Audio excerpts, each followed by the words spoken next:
મિત્રો, આપણા દેશને પુરાતન સમયથી ધર્મભૂમિ તરીકે ઓળખવામાં આવે છે.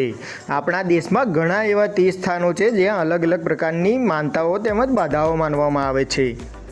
તેમજ શ્રદ્ધાપૂર્વક કરવાથી માનતાઓ અને બાધાઓ પૂરી થાય છે. તેવું જ એક સુપ્રસિદ્ધ મંદિર નડિયાદ તાલુકાના મરીડા ગામે આવેલ છે, જે શ્રી મેલડી માતાના સુપ્રસિદ્ધ મંદિર તરીકે ઓળખવામાં આવે છે. મિત્રો, આ મંદિરનો ઇતિહાસ ઘણો રસપ્રદ છે. મિત્રો, એમ માનવામાં આવે છે કે રાજભા નામના વ્યક્તિને શ્રી મેલડી માતાજીનું મંદિર આપણા ગામમાં હોવું જોઈએ એવી મનોકામના થઈ. તેથી તેઓએ એ વાતને ગામના લોકોને જણાવી. ગામના લોકોએ પણ તે વાતને વધાવી અને શ્રી મેલડી માતાજીનું મંદિર બનાવવાનો નિર્ણય કર્યો.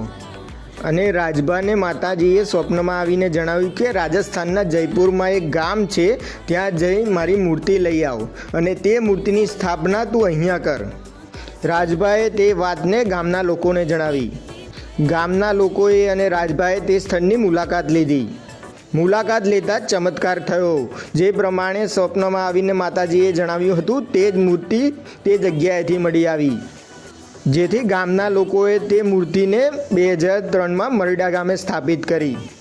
તે વાતની જાણ શ્રદ્ધાળુઓને થતાં શ્રદ્ધાળુઓ દૂર દૂરથી દર્શન કરવા આવવા લાગ્યા અને શ્રદ્ધાપૂર્વક દર્શન કરવાથી તેઓની મનોકામના પૂર્ણ થવા લાગી. તેથી શરૂઆતમાં લોકો સેવા રૂપે તે મંદિરની સાફ સફાઈ કરતા વર્ષો જતાં ત્યાં એવી માન્યતા બંધાતી ગઈ કે માનતા પૂરી થતાં મંદિરની સેવા રૂપે સાફ સફાઈ અને કચરા પોતા કરવા. આમ અહીંયા પુરુષો તેમજ સ્ત્રીઓ બંને કચરા પોતા કરતા જોવા મળે છે. આ મંદિર નડિયાદથી માત્ર 4 કિલોમીટરના અંતરે આવેલ છે. આ મંદિરે તમે આસાનીથી પહોંચી શકો છો. તમને પ્રાઇવેટ રિક્ષા કે પર્સનલ વ્હીકલ દ્વારા આવી શકો છો. મિત્રો, બીજી એક એવી માન્યતા છે કે પુરાતન સમયમાં અમરિયા નામના અસુરે હાહાકાર મચાવ્યો હતો અને તેના ત્રાસથી બચવા દેવોએ મા દુર્ગાને વિનવ્યા. માતાજીએ તે અસુરને મારવા જતાં તે સરોવરમાં છુપાઈ ગયો. માતાજીએ તે સરોવરનું પાણી પી ગયા, તેથી તે ગાયના પેટમાં જઈને સંતાઈ ગયો. તેથી માતાજીએ પોતાના શરીરમાંના મેલમાંથી એક શક્તિ ઉત્પન્ન કરી, જે શ્રી મેલડી માતા તરીકે ઓળખવામાં આવી અને તે અસુરનો અંત કર્યો. તો મિત્રો, તમે સ્ક્રીન પર જોઈ શકો છો મરીડા ધામ શ્રી મેલડી માતાનું સુપ્રસિદ્ધ મંદિર. મિત્રો, આ મંદિરનો ગેટ છે જ્યાંથી એન્ટર થવાનું હોય છે. સામે તમને દેખાતું માતાજીનું મંદિર જે મરીડા ધામ તરીકે ઓળખવામાં આવે છે. મિત્રો, આ મંદિરે રાત્રિ રોકાણની પણ વ્યવસ્થા છે. મિત્રો, ચૈત્રી નવરાત્રિના દિવસે અહીંયા મોટો મેળો ભરાય છે અને માનવ મહેરામણ ઉમટી પડે છે. તમને જે રાજભા નામના વ્યક્તિની વાત કરી તેમની મૂર્તિ અહીંયા સ્થાપિત છે. ત્યાં જય માડી લખેલું છે, ત્યાં તમે જોઈ શકો છો. મિત્રો, મંદિરની સામેની સાઈડ હવન સ્થળ પણ છે, જ્યાં તહેવાર નિમિત્તે હવન કરવામાં આવે છે, જે તમે ચિત્રમાં જોઈ શકો છો. મિત્રો, તમને અહીંયા લોકો કચરા પોતા કરતા જોવા મળી શકે છે. તો આ જે જય માડી લખેલું છે ત્યાં બાજુમાં રાજભાની મૂર્તિ આવેલી છે, જે તમે જોઈ શકો છો. તો ચાલો આપણે મંદિરની મુલાકાત લઈએ. અહીંયાથી મંદિરને ચડવાના દાદરા છે, ત્યાંથી મંદિરે ઉપર જઈશું આપણે અને મંદિરની મુલાકાત લઈશું. તો મિત્રો, આ જે જય માડી લખેલું છે તમે અહીંયા વાંચી શકો છો કે રાજભા લખેલું છે. તો આ રાજભા નામના વ્યક્તિને તે મંદિર બનાવવાની પ્રેરણા મળી હતી, જેમના પ્રસાદ રૂપે આ મંદિરની સ્થાપના કરવામાં આવી. મિત્રો, તમે જે આ વિશાળ જગ્યા જોઈ રહ્યા છો ત્યાં જ માતાજીની સ્થાપના કરવામાં આવી છે ને મંદિર બનાવવામાં આવ્યું છે.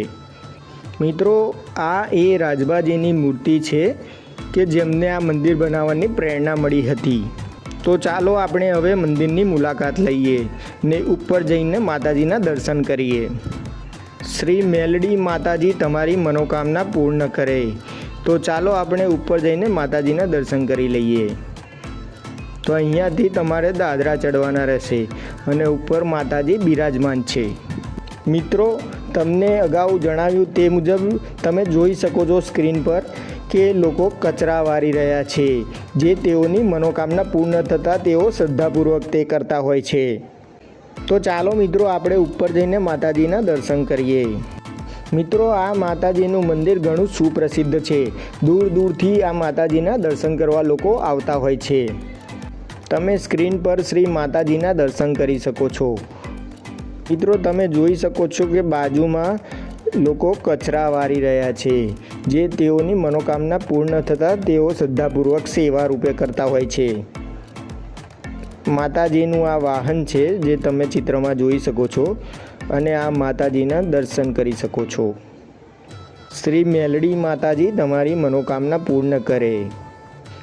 મિત્રો આવી જ રસપ્રદ વાતો જાણવા મારી ચેનલને સબસ્ક્રાઈબ કરો અને હા, લાઈક કરવાનું ભૂલતા નહીં, જેથી મને આવા જ વિડીયો બનાવવાની પ્રેરણા મળે અને તમે પણ આવા સ્થળોની મુલાકાત લઈ શકો.